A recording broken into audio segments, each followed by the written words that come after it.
Magtataka ka kasi papunta ng eleksyon, ang mga kongresista, marami sa kanila either running for the same position, re-election, o kaya sa ibang posisyon, o kaya mga family members nila ang tatakbo. So iisipin mo talaga, is this really the time to pick a fight with people who can influence some votes going your way or not going your way?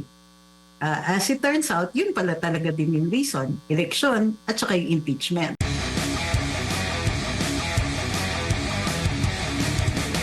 Yung dating chismis, chismis lang to dati na nababanggit ng ilang mga congressman na may impeachment. Tapos sinabi ng presidente, hindi ko gusto yan. Ito na nga, nangyayari na yung impeachment complaint. Nasa Senado na po ngayon ang bola. Ano po ang take nyo dito, ma'am, sa issue na to? Well, parang hindi ka makahinga sa umpisa, makakahinga ka pagkatapos. Hinga na naman. Roller coaster? Parang roller coaster talagang itong araw na to. Hindi pa nga tayo masyadong nakaka-recover dun sa isang araw sa pagdulog natin sa Korte Suprema. Ngayon meron na naman bagong drama. Ang exciting naman ang buhay natin, ano? Opo. So dito nakita natin na natapos nga na yun, naipasa ng Kongreso, pero katakataka yung paraan, ano? Ma'am, bago yan, unahin ko lang. Halimbawa at umattend ang grupo kahapon at maraming na-contempt, maraming na-detain. Di walang maingay ngayon, walang nagpapahayag ngayon ng mga paliwanag at yung mga naratibo kaugnay dito sa nangyaring impeachment proceedings.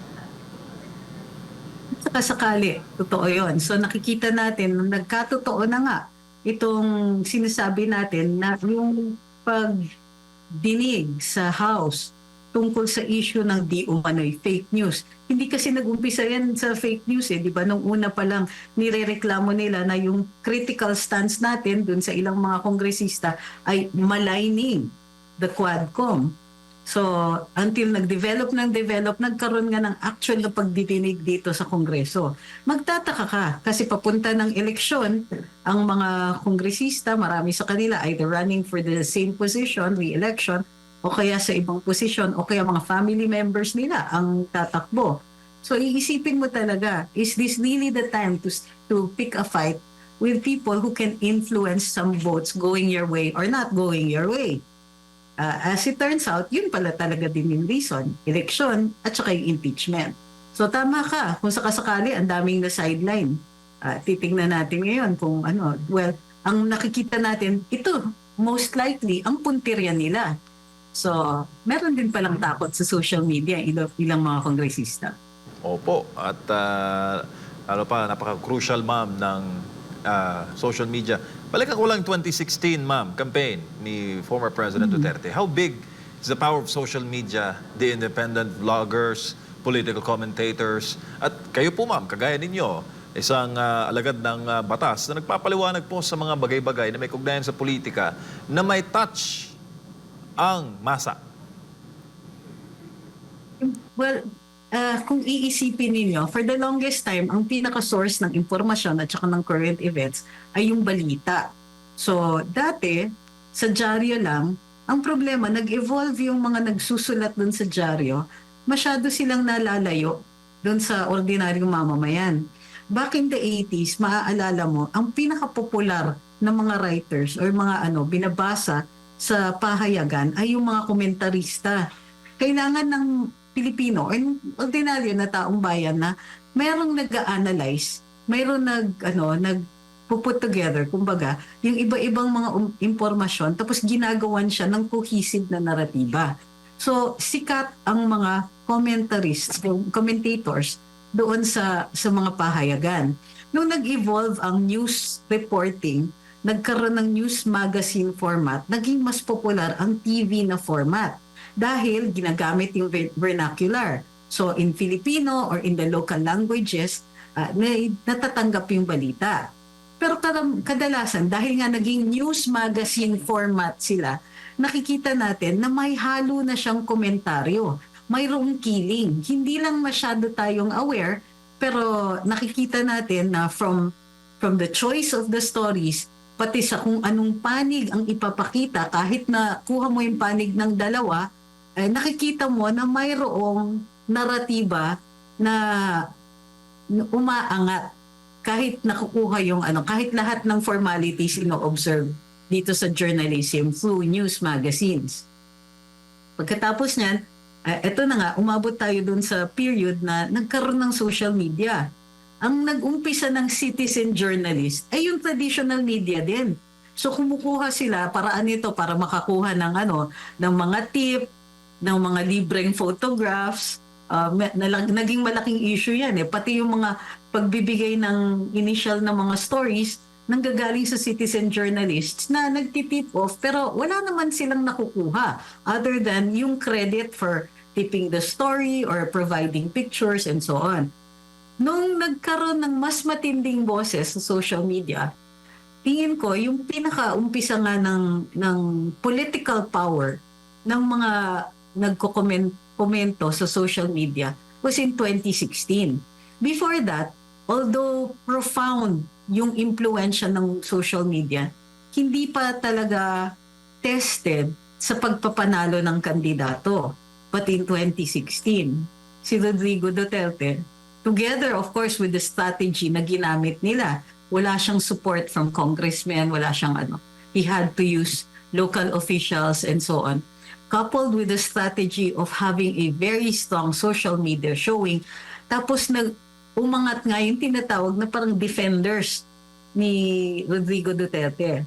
Suddenly, nakita mo, nagbago yung naratiba. Yung mga dating dominant thoughts, dominant political view, na-replace. Nakita natin na yung mga dating walang boses, yung mga dating hindi pinapansin, kasi baduy or hampas lupa, as we would call ourselves noon, napapakinggan. So nung nanalo, si Rodrigo Duterte, an examination of the social media trend, mayroon nakita mo na kagad, after that may umangal. Alam mo naging effective kasi may umangal. At yung umangal, sinabi, mga troll farms lang naman kayo. Unfortunately, hindi nag-work yung ganong klaseng paratang dahil karamihan doon sa mga nagdi-defend si kay candidate Rodrigo Duterte, may mga muka, may mga personal accounts. May mga at kaya nga po sumikat yung nagkaroon ng parang the age of the influencers kasi nga nag-iba din yung language. Yung dominant language ngayon was the language of the ordinary citizen. Wala nang yung mga sobrang diretsong English na polysyllabic yung mga words na wala yon, na hindi na nag-dominate yan. The election language, the language of the masses, started to bleed through na sa social media. And yan, nakapagpanalo ng isang presidente. Nanalo si Presidente Duterte. And ang tingin ko, we haven't looked back since then. Opo, dito po sa unang mga ganap doon po sa pagpapatawag sa mga political vlogger, mga influencers po, nakikita niyo po ba na may kaugnayan itong ganap kahapon sa ganap ngayong pong araw na ito kaugnay sa impeachment? Walang kaduda-duda. Kasi ang galing ng timing magpapa-imbestiga ka ng mga vloggers na alam niyo very profound in many cases ang impluensya at malayo ang reach. Halimbawa, yung ibang mga account sa amin, nasa 30 million ang reach. Yung sa amin, dati nasa 12 million kami na naaabot, nababasa yan. At saka measurable. Kumbaga, hindi mahirap bulahin ng mga tao tungkol sa mga ganyang klaseng reach. Tapos questionable, di ba, yung grounds. Kasi maliwanag na yung proposed, yung panukalang batas na gusto nilang ipasa, ay na-decide na ng Korte Suprema yan Yung term nga na regulatory framework, automatic papantingan-tenga ng abogado So, bawal yan sa freedom of speech. That is precisely the textbook definition of abridgment of the freedom of speech. Marami pang mga ibang desisyon ng Korte Suprema dito. And in fact, may mga cases na sinabi pa lang yung restriction. Doon sa kaso ng Hello Garci tape, na sinabi ni DOJ Secretary then I understand it was Raul Gonzales, na ang magpapatugtog ng Hello Garci tapes ay makakasuhan ng Anti-Wiretapping Act. Yung pronouncement na yun po ang dinala sa Korte Suprema at nanalo yung mga tao. Wala pang naaaresto, wala pang natatawag, wala pang naiimbestigahan. Pero yung pronouncement na sinabi ng Korte Suprema, yan, ano yan, prior restraint yan, that creates a chilling effect. So, yun din po yung sinasabi natin, yung simpleng patawag doon sa mga vloggers para humarap sa mga kongresista na may notoriety na sa pagdidetain, sa mga irresponsible and irrelevant na mga questions. Ito po ay nakita na natin in several hearings ng Quadcom. So, hindi aksidente na ipinakita lantarang-lantaran ang ginawa sa sa mga dating mga resource persons. Hindi na imposible na hindi mo iisipin yon at imposibleng hindi magkaroon ng chilling effect yung pagtawag pa lang. Bukod pa doon, illegal yung ang nakalagay doon sa petition po namin, illegal nga po yung panukalang batas na gusto nilang ipasa. Resulta ng claim ni Congressman Barbers na ito ay maligning the Quadcom. So, gawa na nga ng lahat ng yon, i-contain yan sa petition dun sa Korte Suprema at yan po yung naging basis para dun sa sa filing. Opo, bago lang si partner MJ ulit.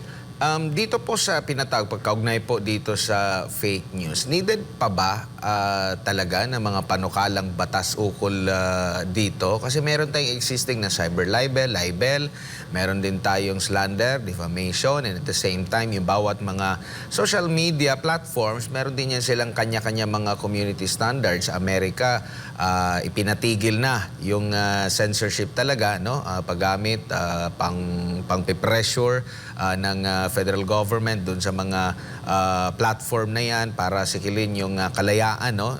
Ipinanumbalik na doon sa Amerika, kaya nga pinapatanggal yung mga fact checker na tinatawag. Do you think kailangan pa natin ito, attorney, o talagang iba lang talaga yung kanilang sadya? Kasi ang karamihan po doon sa mga pinatawag ay mga naging kritiko ng kasalukuyang administrasyon. At wala doon, kakonti lamang yung mga sumusuporta sa kasalukuyang administrasyon. And at the same time, yung mga malalaking social media platform, abay, inisnab din sila. Kung kayo parang magkakaroon ng show cause order sila, parang wala eh. Ano bang nakikita nyo talaga dito? Kaugnay ba talaga sa batas in aid of election, in aid of legislation, or in aid of persecution? Well, limitado na rin ang capability ko masyado mag-respond dyan dahil nga nag-submit na kami ng petition sa Korte Suprema. Ang pwede kong sabihin yung contents ng petition namin. At dun sa contents, sinasabi naman talaga namin na parang sinasadya lang ito. Parang gumawa kasi kahit dun sa narration of events, makikita ninyo na nag-umpisa talaga bago sila magkaroon ng bright idea na patawag kami, nag-umpisa doon sa pagrereklamo ni Congressman Ace Barbers na mayroon daw mga vloggers na nagmamalign sa Quadcom at nagsumbong pa siya sa NBI. So akala ko yun na po ang course of action nila. Instead, eventually nag-create nga sila ng TRICOM. At doon sa TRICOM, nag-start yun na iimbestigahan yung mga vloggers. Later on na, almost at the last minute, naging issue na yung fake news. So, doon palang sa narrative na yun, makikita niyo na kaagad that the ever-evolving reasons para magpatawag ay, makes you think of other things na parang hindi talaga ito yung original. Yung original intent is just simply encased in a package called fake news.